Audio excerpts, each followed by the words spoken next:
In this universe, there's a world made from two twin planets that come with dual gravity, allowing them to orbit each other extremely close without issues. There are 3 natural rules that keep everything in order. All matters are pulled only by the gravity of their planet of origin. An object's weight can be offset using matter from the opposite world, which receives the name of inverse matter, and matter in contact with inverse matter starts burning after a few hours of contact. These 2 planets are so close to each other that they have become each other's sky views. They also keep the 2 classes separated. The upper world is rich and sophisticated, full of technological advances for the upper class to enjoy, while the lower world is dark and poor. The upper world exploits the lower world's resources for its own benefit, and they own the only company that has a building connecting both planets, called Transworld. In this company, people from different worlds are allowed to interact for the sake of work, and it comes with its own facility for the rich people to enjoy alternate gravity for the sake of curiosity.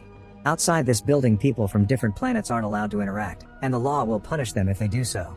It's in an orphanage in the lower world where young Adam lives after he lost his parents to a trans-world factory explosion that destroyed half the city. His only living relative is his great-aunt Becky, who Adam visits on the weekends, getting to enjoy her flying pancakes. The secret behind these pancakes is in a book that Adam will inherit someday. It turns out Becky uses pollen from pink bees, who pollinate flowers from both worlds and live in the Sage Mountain. One day, Becky sends Adam to that mountain to collect pollen, and he gets to climb to the highest point, allowing him to touch the upside-down rain from the other world. When Adam throws a toy plane up, it falls on the upper world and is caught by a cute girl that instantly becomes his friend. From that day on, the 2 of them keep on meeting there, and once they become teenagers, Adam and Eden start a romantic relationship. Adam always uses some rope to bring Eden over to his world, that way they can kiss, hug, and share food from each other's home. One afternoon, while Adam is taking Eden for a run through the woods, they are found by a group of guards that open fire on them. Adam rushes back to the mountaintop and tries to send Eden back to her world using the rope as carefully as possible, but when one of the bullets hits Adam's arm, the rope slips from his hands and Eden falls on the ground, hitting her head. After crying his grief out, Adam returns home, where he has to watch how Becky is arrested and her house is burned down. 10 years later, Adam works in a mechanic's shop with fellow orphan Pablo under the mentorship of their boss Albert. When he has free time in the shop, he works on developing an anti-gravity formula for facelifts by using pink bee pollen. Unfortunately, so far it only works for a few seconds because the equipment he needs to advance can only be found in the upper world. One afternoon, Adam is watching television when she discovers Eden is still alive and working for Transworld, so he decides to get a job there as well to get a chance to meet her. By showing them his experiments with anti-gravity matter, he quickly gets the position, but Adam is also reminded he shouldn't interact with people from the upper world for anything that is not job-related, and that if he steals any of the inverse matter he'll be given for his research, he will get in serious trouble. When Albert learns about this turn of events, he is furious with Adam, considering him a traitor for teaming up with the company that has destroyed their city. After reminding him that Transworld took his entire family, Adam reminds Albert that he isn't a fan of Transworld either, but it's his only chance to have a decent life. Then the 2 reconcile with a hug.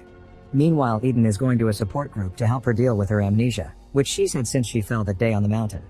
On his first day of work, Adam is giving his first batch of inverse matter and access to a refrigerator to keep it safe.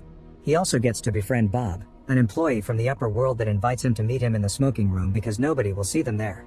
Bob is a collector of stamps and asks Adam to get them some from the lower world. Adam accepts if in return Bob finds a way for him to get in contact with Eden. As days pass, Adam works hard on his anti-gravity formula while discreetly stealing a bit of inverse matter every day, which he hides inside a suitcase in the maintenance room. He also starts growing special flowers under his desk. Bob is incredibly happy when Adam brings him the stamps, and not only he gives him Eden's office number, he also brings Adam some nice clothes he can wear for when he finally gets that date. The experimentation with the cream goes well when Adam tests it with a dog, getting him approval to start testing with humans too. After that successful afternoon, Adam pretends to stay behind in the office to work extra hours, and once everybody is gone, he uses Bob's phone and name to arrange a meeting with Eden, saying it is for work reasons. Later in the evening, Adam gets Pablo and Albert to help him make a special suit to hide the inverse matter in. That way he can see Eden while pretending to be from the upper world. Pablo wonders what exactly Adam's plan is here because even if Eden takes him back, the law will never let them be together, but Adam dismisses his worries. The next day, Adam changes in the maintenance room, and his body changes gravity as soon as he puts on the inverse matter on his clothes. He has to leave in a hurry because a guard hears him around and comes to investigate, but he manages to take the elevator before he gets caught. Sadly, seeing Eden again isn't as exciting as he hoped because there is a huge problem. She doesn't remember him. After hearing from the secretary that Eden has amnesia, Adam sticks to work-related conversation while occasionally dropping hints about their childhood together to see if it triggers something in her, to no avail. Eventually, the inverse matter in Adam's clothes begins burning him, so he rushes out of the room claiming to need to relieve himself. In the bathroom, He wets the inverse matter to cool it down a bit, and before going back, he decides to pee, but since he is from the lower world, his urine floats up and hits the ceiling, activating the alarm. Now Adam has to run back to the lower world to avoid being discovered, leaving Eden waiting for him for nothing. The following day, the company's CEO announces which employees will be fired next, which seems to be a regular occurrence in Trans World. The list of employees includes poor Bob, who is told it is time for him to retire after 31 years of service. At the end of the day, Bob says goodbye to Adam and gives him a box pretending it's extra tools for his experiments, but he actually includes his ID so that Adam can leave the building through the upper world door. After Bob is gone, Adam uses his phone again to contact Eden and ask her out on a date. Using the inverse matter suit and Bob's ID, Adam gets to visit the upper world for the first time and is amazed by the way technology can be found in every corner. He meets with Eden at a restaurant and can't help asking her how come she doesn't remember him, but Eden gets so upset about her lack of past memories that Adam changes the story to mean randomly seeing each other in the elevator. The two of them have a lovely meal together, and when Adam's shoes start burning, he ends the date, promising Eden to see her again soon before running to the nearest river and jumping into the water. Then he drops all his weights and lets them sink. That way he returns to his own world naturally by letting gravity take him back into the opposite river. That night, Eden dreams of blurry mountaintop meetings and Adam's voice. Sometime later, Adam makes a presentation at the company to show how the cream is finally working on human faces as intended. Eden shows up to ask if he's really Bob, and since their bosses are there, Adam can't lie and tells her his real name. Eden leaves in tears thinking he must have been trying to scam her, so Adam drops the presentation in the middle of it and goes looking for her after changing into the new inverse matter suit he's made. Eden's secretary tells him she's left the building and Adam does the same using Bob's ID again, but this time the system is up to date and recognizes the card as terminated, which means guards start chasing Adam too.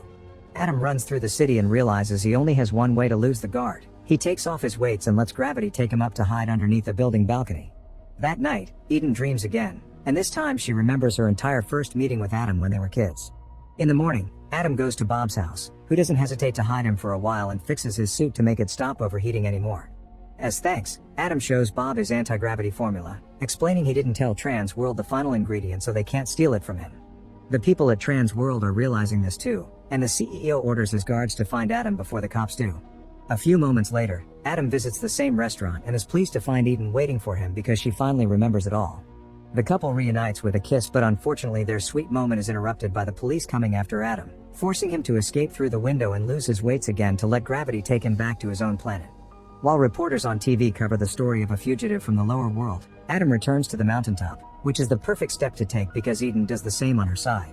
The couple reunites once again when Adam jumps over with his inverse matter suit and they get frisky while they float around thanks to their combined gravities. Shortly afterward, the guards find the couple and begin chasing them through the woods, thus Adam decides to take off the inverse matter weights and grab Eden to take her with him as his planet's gravity does its thing.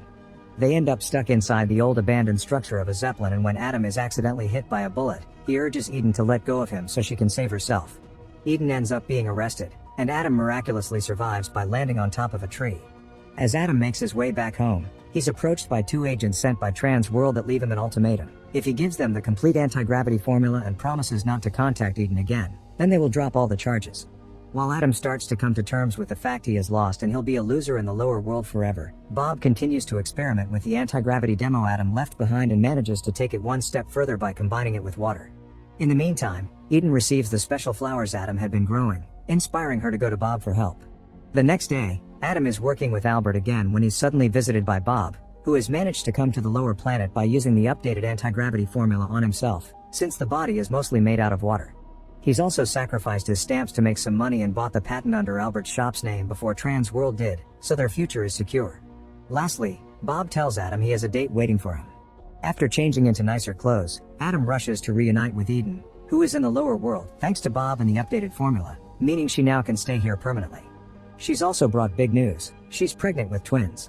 The couple is happy to start a family together, and thanks to Albert's business picking up through the formula and the birth of the first kids that can live in both worlds, society slowly begins changing until both worlds become equal in class and technological advances. Make sure to subscribe and turn on notifications so you can watch more videos like this. Thanks for watching.